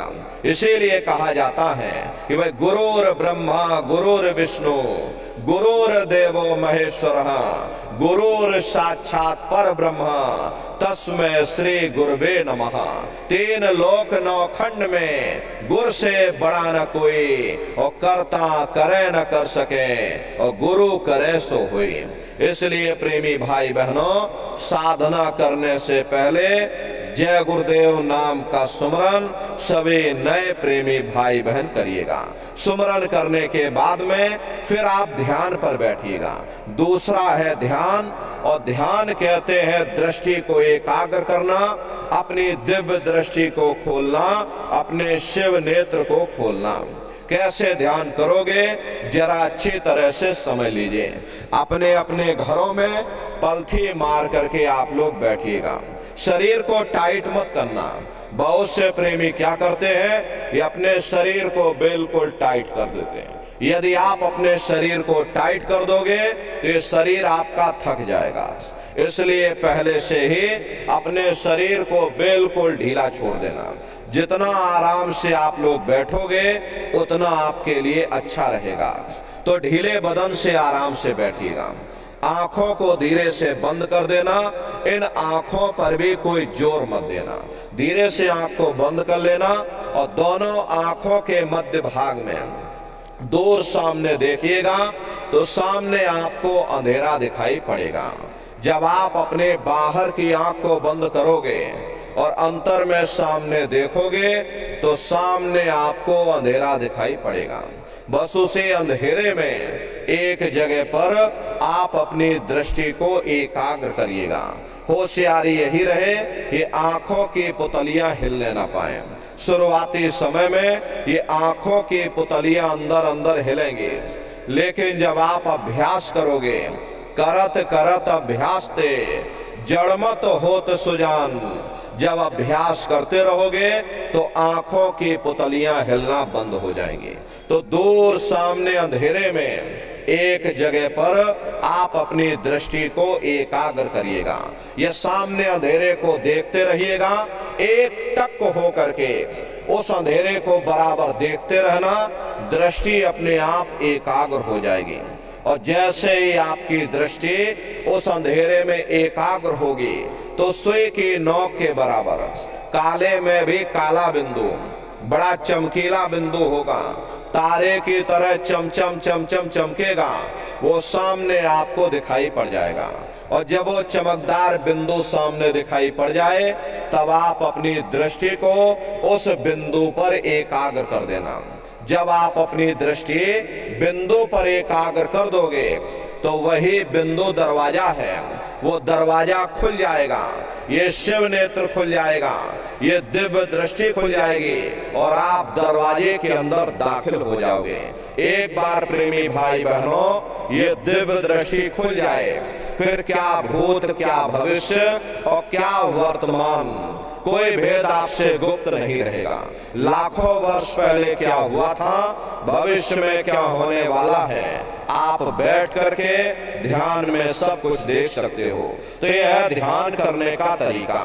एक बार फिर से समझिएगा कैसे आपको ध्यान करना है। अपने अपने घरों में पलथी मार करके बैठ जाना, बाहर से अपनी आंख को बंद कर लेना, दोनों आंखों के मध्य भाग में दूर सामने देखिएगा, सामने आपको अंधेरा दिखाई पड़ेगा। बस उसी अंधेरे में एक जगह पर अपनी दृष्टि को एकाग्र करिएगा, या उस अंधेरे को ही आप देखते रहना। दृष्टि अपने आप अंधेरे में रुक जाएगी। उस समय किसी के बारे में सोचना नहीं, किसी के बारे में विचार मत करिएगा। ये विचार करने की आदत हमारे अंदर पहले से पड़ी हुई है। हम किसी भी व्यक्ति को देखते हैं तो देखने से पहले ही हम उसके बारे में विचार करने लग जाते हैं। ये जो विचार हैं यही ध्यान में बाधक बन जाते हैं। कोशिश ये करना, जब आप ध्यान पर बैठो मन में कोई विचार ना आने पाए, निर्विचार हो करके, शून्य हो करके भूल जाओ कि हमारा ये शरीर है। बस उस अंधेरे को आप देखते रहो, शरीर को बिल्कुल हिलाना डुलाना नहीं। आंखों को धीरे से बंद कर लेना, सामने अंधेरा दिखाई देगा, बस उसी अंधेरे को लगातार आप देखते रहिएगा। देखते देखते देखते देखते आपकी दृष्टि अंधेरे में रुक जाएगी, और जैसे ही आपकी दृष्टि उस अंधेरे में एकाग्र होगी तो सुई की नोक के बराबर काले में भी काला बिंदु बड़ा चमकीला बिंदु होगा, तारे की तरह चम चम चम चम चमकेगा, वो सामने आपको दिखाई पड़ जाएगा। और जब वो चमकदार बिंदु सामने दिखाई पड़ जाए तब आप अपनी दृष्टि को उस बिंदु पर एकाग्र कर देना। वही बिंदु दरवाजा है। जब आप अपनी दृष्टि बिंदु पर एकाग्र कर दोगे तो वो दरवाजा खुल जाएगा, ये शिव नेत्र खुल जाएगा, ये दिव्य दृष्टि खुल जाएगी और आप दरवाजे के अंदर दाखिल हो जाओगे। तो प्रेमी भाई बहनों, ये है ध्यान करने का तरीका। और तीसरा है भजन। गाने बजाने का नाम भजन नहीं, नाच गाना ढोल मजीरा का नाम भजन नहीं। भजन कहते हो उस रूहानी आवाज को सुनना जिसको पकड़ करके तुम्हारी जीवात्मा ऊपर से नीचे संसार में आई है। उसी आवाज को फिर से पकड़ने का नाम भजन है। कैसे भजन करोगे जरा अच्छी तरह से समझ लीजिए। ये दोनों उंगली कानों में डाल करके ये कानों को बंद कर लेना। कान इसीलिए बंद किए जाते हैं ताकि बाहर की कोई आवाज हमको सुनाई न पड़े। अपनी सुविधा से बैठिएगा। कुर्सी पर चाहे कुर्सी पर बैठ जाओ, सोफे पर चाहे सोफे पर बैठ जाना, या कोई तकिया इस तरह से रख लेना और दोनों कोहनियां रख करके दोनों उंगली कानों में डाल करके ये कानों को बंद कर लेना। बहुत सी हमारी माताएं बहनें हैं, बूढ़े बुजुर्ग हैं, अरे भाई आपके घुटनों में दर्द होता होगा, ये रीढ़ की हड्डी में दर्द होता होगा और आप बैठ करके भजन नहीं कर पाते हो तो आप लेट करके भजन करिएगा। ऐसे सीधे लेट जाना और लेटे लेटे आंख और कान को बंद कर लेना। मतलब तो आंख और कान को बंद करना है, चाहे आप लेट करके करो चाहे आप बैठ करके करो, लेकिन इतना ध्यान रखिएगा कि कहीं लेटे लेटे हम सो ना जाएं, इसलिए चेत करके बैठिएगा। यही कहा गया है कि भाई आंख कान मुख बंद कराओ, अनहद झिंगा शब्द सुनाओ।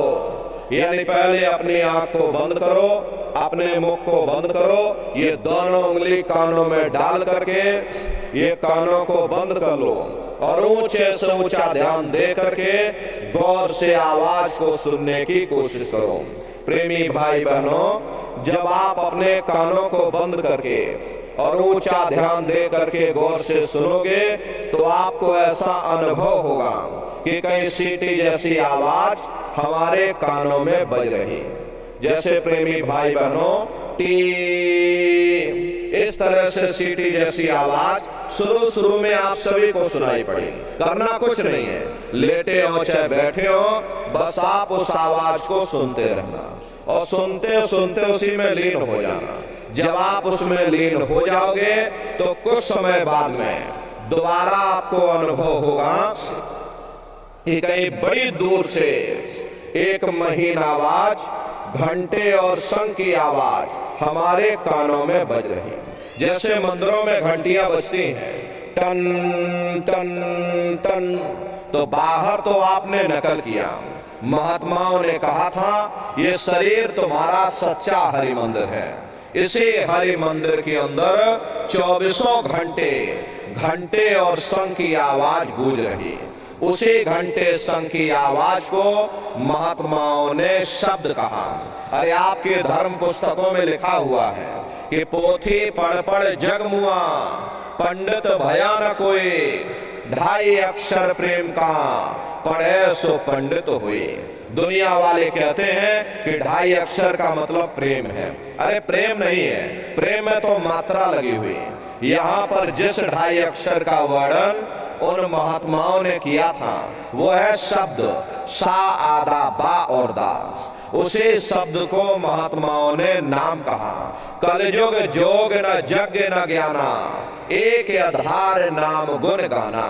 कलयुग में न योग है न यज्ञ है न ये ज्ञान है, तो कलयुग में क्या है? कलयुग केवल नाम आधारा, सुमेर सुमेर नर उतर ही पारा। कलयुग में केवल नाम का आधार है, वो नाम तुम्हारे अंदर 24 घंटे गूंज रहा। तो उसी घंटे संग की आवाज को महात्माओं ने शब्द या नाम कहा।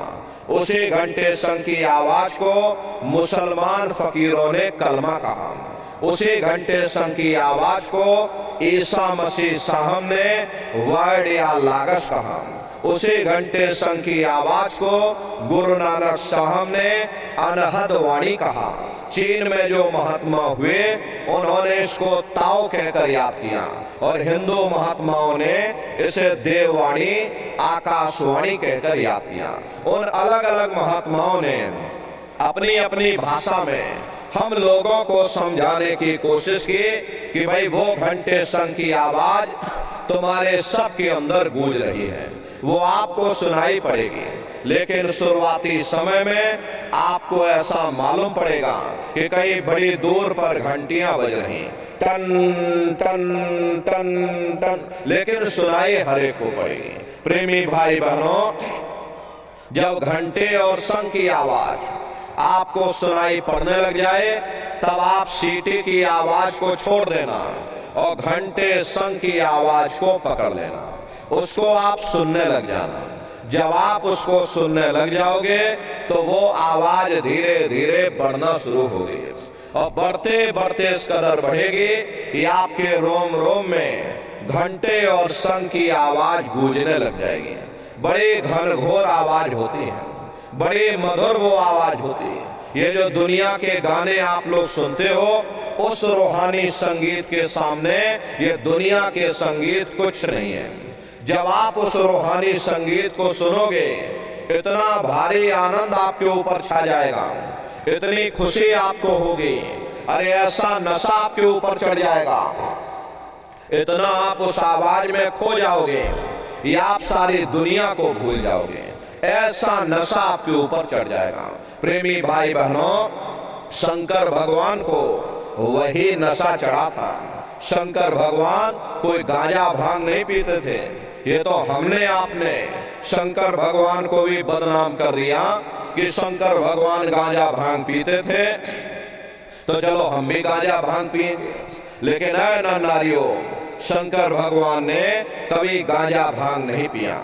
शंकर भगवान जिस नशे में लीन रहते थे वो नाम का नशा था, वो ध्यान का नशा था, वो भक्ति का नशा था। जब आप उस आवाज को सुनोगे तो आपको भी वो नशा चढ़ जाएगा, क्योंकि उस आवाज में चुंबक है। जब आप उस आवाज को सुनोगे तो वो आवाज आपको अपनी ओर खींचेगी, और जब खिंचाव होगा तो जीवात्मा का फैला हुआ प्रकाश ये 9 दरवाजों से सिमटने लग जाएगा। अब ये 9 दरवाजे कौन कौन से हैं? देखो प्रेमी भाई बहनों, अच्छी तरह से समझिएगा, ये बहुत बड़ा विज्ञान है। दुनिया का विज्ञान जब समाप्त हो जाएगा तो ये विज्ञान प्रारंभ होगा। तो 9 दरवाजे कौन कौन से हैं? 2 आंख, 2 कान, 2 नाक के सुराख, 1 मुंह और 2 मलमूत्र का रास्ता, ये शरीर के 9 दरवाजे हैं। सबसे पहला दरवाजा गुदा चक्र आता है। गुदा चक्र में गणेश जी वास करते हैं। गणेश जी वहां के मालिक हैं। ये 4 दल का कवल है। यहाँ पर पृथ्वी तत्व पाया जाता है। उसके ऊपर इंद्रिय चक्र आता है। इंद्रिय चक्र में ब्रह्मा जी वास करते हैं। ब्रह्मा जी यहाँ के मालिक हैं। ये 6 दल का कवल है। यहाँ पर जल तत्व पाया जाता है। उसके ऊपर ये नाभि चक्र आता है। नाभि चक्र में विष्णु जी वास करते हैं। विष्णु जी यहाँ के मालिक हैं। ये 8 दल का कवल है। यहाँ पर अग्नि तत्व पाया जाता है। उसके ऊपर ये हृदय चक्र आता है। हृदय चक्र में शिव जी वास करते हैं। शिव जी यहाँ के मालिक हैं। ये 12 दल का कवल है। यहाँ पर वायु तत्व पाया जाता है। अरे वास्तव वो ऊपरी मंडलों में, ऊपरी लोकों में करते हैं, लेकिन उनका प्रकाश, उनकी किरणें इन चक्रों पर पड़ती हैं। उसी के ऊपर एक कंठ चक्र आता है। यहाँ पर आद्या महाशक्ति की किरणें पड़ती हैं। ये 16 दल का कवल है। और आप सबसे ऊपर, तुम्हारी जीवात्मा सबसे ऊपर दोनों आंखों के मध्य भाग में बैठी है, जहां पर देवियां बिंदी लगाती हैं और पुरुष जहां पर टीका लगाते हैं। ये बिंदी और टीका यहाँ पर हम लोग इसीलिए लगाते हैं क्योंकि यहीं पर हमारी जीवात्मा बैठी है, उसका श्रृंगार किया जाता है। तो ये 10वां द्वार है जहां पर तुम्हारी जीवात्मा बैठी हुई है। इसी 10वें दरवाजे पर बैठ करके ये जीवात्मा अपने प्रकाश को 9 दरवाजों में फैलाती है, जिससे आपका ये शरीर चलता, आपके हाथ और आपके पांव चलते हैं। तो जब आप भजन करोगे और घंटे शंख की आवाज को सुनोगे तो उस आवाज में चुंबक है, वो आवाज आपको अपनी ओर खींचेगी। और जब खिंचाव होगा तो जीवात्मा का फैला हुआ प्रकाश इन 9 दरवाजों से सिमट करके यही 10वें दरवाजे पर इकट्ठा हो जाएगा। और जैसे ही सारी शक्ति, सारी चेतना सिमट करके यहाँ पर इकट्ठी हुई, फिर शब्द क्या काम करेगा? शब्द तुम्हारी जीवात्मा को खींच करके इस शरीर से बाहर कर देगा। फिर आप अपनी आंखों से देखिएगा कि हमारा शरीर ये है और हम ये खड़े। आप अपने शरीर से अलग हो जाओगे। जैसे चिड़िया होती है, चिड़िया घोंसले से निकल करके आसमानों की उड़ान भरती है और शाम को फिर अपने घोंसले में आ जाती है। ऐसे ही तुम्हारी ये जीवात्मा इस शरीर रूपी घोंसले से निकल करके ब्रह्मांडों की सैर करेगी, देवी देवताओं के दर्शन करेगी, राम और कृष्ण के दर्शन करेगी और घूम करके फिर अपने शरीर रूपी घोंसले में वापस चली आएगी।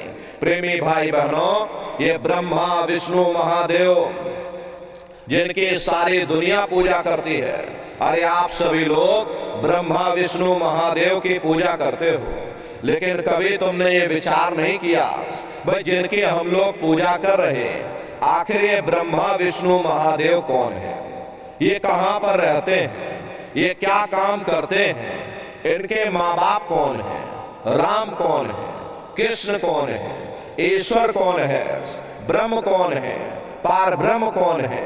ये कहां पर रहते हैं? तो जरा संक्षिप्त में आप समझिएगा, क्योंकि अगर हम इसका वर्णन करेंगे तो लाखों वर्ष हमको लग जाएंगे, एक लोक का वर्णन नहीं हो पाएगा।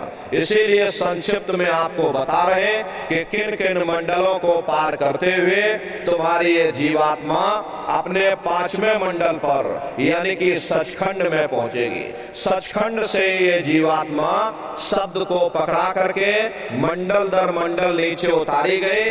दोबारा फिर से शब्द को पकड़कर ये जीवात्मा मंडल दर मंडल अपने घर वापस पहुंचेगी। रास्ते में कौन कौन से देश मिलेंगे, उस देश के कौन कौन से राजा मिलेंगे, तो जरा संक्षिप्त में आप समझ लीजिए।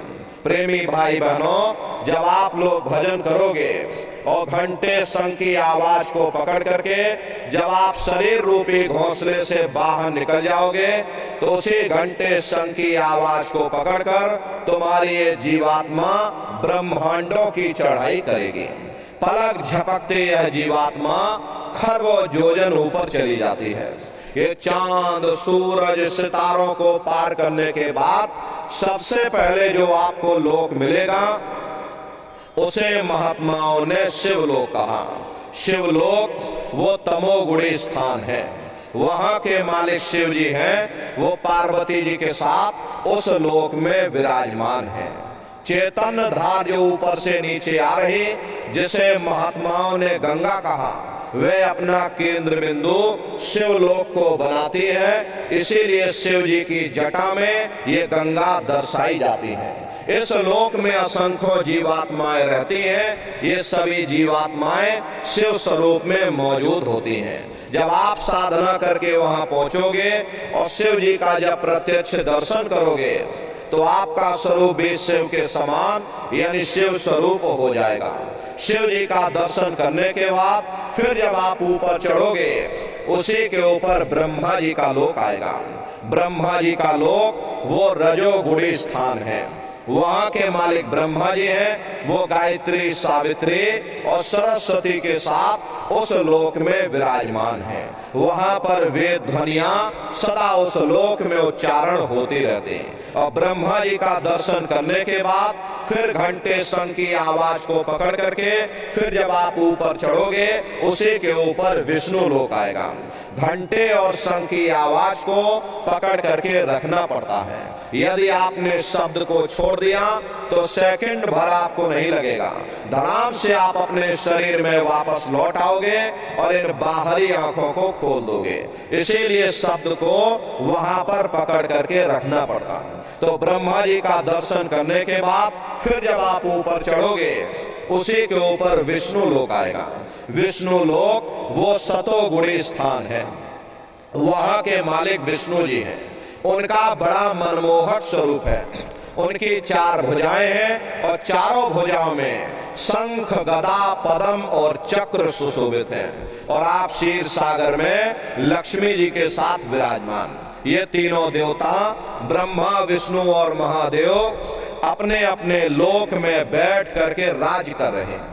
एक रचयिता है जो जीवों को रचता है, एक पालनहार है जो जीवों को पालता है, और एक संहार करता है जो जीवों को नष्ट कर देता। एक का काम है घड़े को बनाना, एक का काम है घड़े की सुरक्षा करना, और एक का काम है घड़े को फोड़ देना।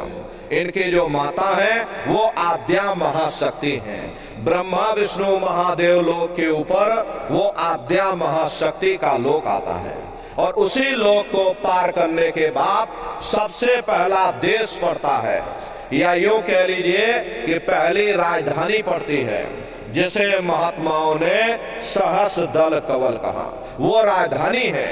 ये ब्रह्मा, विष्णु, महादेव के जो लोक हैं उस राजधानी के अंतर्गत आने वाले जिले हैं। आप इस तरह से समझिए, आपको सरल भाषा में समझाएं। जैसे आपके उत्तर प्रदेश की राजधानी लखनऊ है और ये बदायूं आपका जिला है, इसी तरह प्रेमी भाई बहनों वो सहस्रदल कवल राजधानी है। राजधानी का जो मालिक है वो निरंजन भगवान है। ये ब्रह्मा, विष्णु, महादेव ये निरंजन भगवान के ही पुत्र हैं। और ये आद्या महाशक्ति ये निरंजन भगवान की अर्धांगिनी है। और निरंजन भगवान स्वयं तीनों लोकों के मालिक हैं। ये वही निरंजन भगवान है जिन्होंने तपस्या करके जीवात्माओं का छोटा सा भंडार वरदान के रूप में मांग लिया। ये वही निरंजन भगवान है। इन्हीं को त्रिलोकी नाथ कहा जाता है। हिंदू इन्हीं को परमात्मा कहते हैं, मुसलमान इन्हीं को खुदा कहते हैं, ईसाई इन्हीं को गॉड कहते हैं। प्रेमी भाई बहनों, ये जल एक है। जल को चाहे आप पानी कह लो, चाहे नीर कह लो, या चाहे आप वाटर कह लो, हम लोग लफ्जों के झगड़े में उलझे हुए। घंटे और शंख की आवाज जो हर इंसान के अंदर गूंज रही, वो आवाज उन्हीं के मुखार बिंद से हो रही। निरंजन भगवान का जो स्वरूप है वो ज्योतिष स्वरूप है। हजार बाती की अखंड ज्योति वहां पर बराबर जल रही है। हम लोग यहाँ मंदिरों में ज्योति जलाते हैं, ये तो हम आप उसकी नकल करते हैं। इस ज्योति में तेल की जरूरत पड़ती है, बाती की जरूरत पड़ती है, लेकिन वो अखंड ज्योति वहां पर ऐसी जल रही जिसमें ना तेल की जरूरत है और ना बाती की जरूरत है। अरे महात्माओं ने लिखा है कि उल्टा कुआं गगन में तिसमें जरे चिराग, तिसमें जरे चिराग, बिना रोगन बिन बाती, 6 ऋतु 12 मास, जरत रहे दिन राती, सतगुर मिले जो होए ताहि की नजर में आवे, और बिन सतगुर नहीं कोई वाह को दर्शावे। वो अखंड ज्योति ऐसी है जिससे पूरा ब्रह्मांड प्रकाशवान हो रहा। जितनी भी अवतारी शक्तियां आई, राम आए, राम को वहीं से नीचे उतारा गया था। इसीलिए उस देश को अयोध्या नगरी या कौशलपुर देश भी कहा गया। अरे गोस्वामी जी महाराज जब साधना करके वहां पहुंचे, तभी गोस्वामी जी महाराज ने रामचरितमानस में लिख दिया। क्या उन्होंने रामचरितमानस में लिखा? देखिए, गोस्वामी जी महाराज कहते हैं कि मोद्यो नैन त्रिशत में भयो, पुन चितवत कौशलपुर गयो। जब मैंने अपने बाहर की आंख बंद की, मेरी अंतर की आंख खुल गई और मैं क्या देख रहा हूं, मैं कौशलपुर देश में पहुंच गया। मोहे विलोक राम मुस्काई, मुझे देख करके राम भगवान प्रसन्न हो गए। उन्होंने ऊपर जाने का मुझे रास्ता दे दिया। मैं ऊपर जा करके क्या देख रहा हूं, उधर माज सुनिंडज राया, देखे बहु ब्रह्मांड निकाया, अति विचित्रता लोके अनेका, रचना अधिक एक तेका। विचित्र विचित्र भांत के वहां पर लोग बने हुए, एक से बढ़कर एक सुंदर सोने के वहां पर महल बने हैं जिनकी शोभा अवर्णीय है। प्रेमी भाई बहनों, वो असली अयोध्या नगरी है, वो असली राम भगवान का देश है। जब आप लोग साधना करके वहां पहुंचोगे और वहां की जब रचनाओं को देखोगे तो देखते रह जाओगे, ये क्या ईश्वर की लीला है, कैसे उसकी कारीगरी है, अनंत उसकी सत्ता है, अनंत ही उसका प्रकाश है। अरे उसी आनंद को पाकर के बड़े बड़े राजे महाराजाओं ने अपने राज काज पर ठोकरें मार दी और जंगलों में जाकर के नंगे हो करके नाचने लगे। प्रेमी भाई बहनों, मीराबाई को जब वो दौलत मिल गई, मीराबाई ने राजपाट छोड़ दिया और मीराबाई कहने लगी कि मैं मिल जाए पाए पियो अपना, तब मेरे पीर बुझानी, मीरा सुरत शब्द सहलानी। कबीर साहब को जब वो दौलत मिल गई और अन्य महात्माओं को जब वो दौलत मिल गई, उन्होंने जब ऊपर चढ़ करके देखा तो कलम तोड़ करके लिख दिया, ये अचरज देखा भारी साधो, अचरज देखा भारी रे, बिना बजाए निस्दिन बाजे, घंटा शंख नगारी रे, बहरा सुन सुन मस्त होते है और तन की खबर बिसारी रे, और बिन भूमि के महल बना है, तामे जोत जारी रे, अंधा देख देख सुख पावे और बात बतावे सारी रे, और जीता मरकर फिर जी जावे, बिन भोजन बलधारी रे, और ब्रह्मानंद संत जन बिरला, कोई समझे बात हमारी रे। प्रेमी भाई बहनों, वो असली अयोध्या नगरी है, वो राम भगवान का असली देश है। अरे राम जी का दर्शन करने के बाद फिर तुम्हारी ये जीवात्मा दूसरे मंडल के शब्द को पकड़ करके दूसरे मंडल की चढ़ाई करेगी। शाम तज श्वेत को गहना, सुरत को तान धुन सुनना, और बंक के द्वार धस बैठो और त्रिकुटी जाए कर लेना। उसी के ऊपर दूसरा देश आता जिसे महात्माओं ने त्रिकुटी देश कहा। वहां के जो मालिक हैं वो ब्रह्म हैं, वहीं से मन और माया की उत्पत्ति हुई, वहीं से तीन गुण रजोगुण तमोगुण सतोगुण, तीनों गुणों की उत्पत्ति वहीं से हुई। ये जो आपके वेद हैं, वेदों को सारी दुनिया पढ़ती है, वेदों की भी उत्पत्ति उसी स्थान से हुई है। अरे महात्मा कहते हैं कि त्रिकुटी महल में विद्या सारा, घन हर गरजे बजे नगारा, और लाल वरन सूरज उजियारा।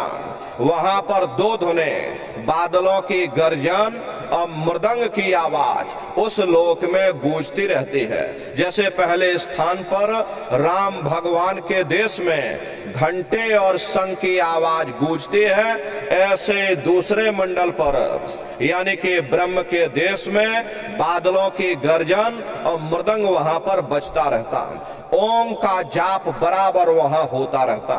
ब्रह्म का जो स्वरूप है लाल वरण सूरज उजियारा, ये सूरज कुछ नहीं है। ऐसे तुम लाखों लाख सूर्य इकट्ठे करोगे तो वहां का एक सूर्य बनेगा।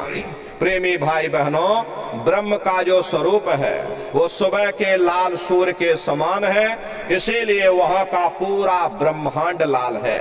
जहां तक आपकी निगाह जाएगी ब्रह्म देश में चारों तरफ आपको लाल ही लाल नजर आएगा। महात्मा जब साधना करके वहां पहुंचे तभी महात्माओं ने लिख दिया, लाली मेरे लाल की जित देखो त लाल, लाली देखन में गई और मैं भी हो गई लाल। वो पूरा ब्रह्मांड लाल है। तो जितने साधक वहां पहुंच जाते हैं उन सभी को योगेश्वर कहा जाता। योगेश्वर की पदवी उन्हीं को मिलती है जो ब्रह्म स्थान तक पहुंच रखते हैं। जैसे व्यास जी हुए, वशिष्ठ जी हुए, वाल्मीकि जी हुए, इन सब की पहुंच वहीं तक थी। इसीलिए कहा गया कि वाल्मीकि भय ब्रह्म समाना। जब इनकी जीवात्मा वहां पहुंची और जब इन्होंने ब्रह्म का दर्शन किया तो इनका स्वरूप भी ब्रह्म के समान यानी कि ब्रह्म स्वरूप हो गया। तो जितने साधक वहां पहुंच जाते उन सभी को योगेश्वर कहा जाता। योगेश्वर भगवान श्री कृष्ण उसी देश में वास करते हैं। ये जो ब्रह्म देश है वो श्री कृष्ण भगवान का ही देश है और श्री कृष्ण भगवान वहीं पर रहते हैं। ये बाहर की जन्माष्टमी नहीं है जो आप लोग यहाँ पर मनाते हो, ये तो आप नकल करते हो। महात्माओं ने कहा था भाई सही मायने में तुम जन्माष्टमी कब मनाओगे, जब तुम्हारी ये जीवात्मा 5 तत्व जल पृथ्वी अग्नि वायु आकाश और 3 गुण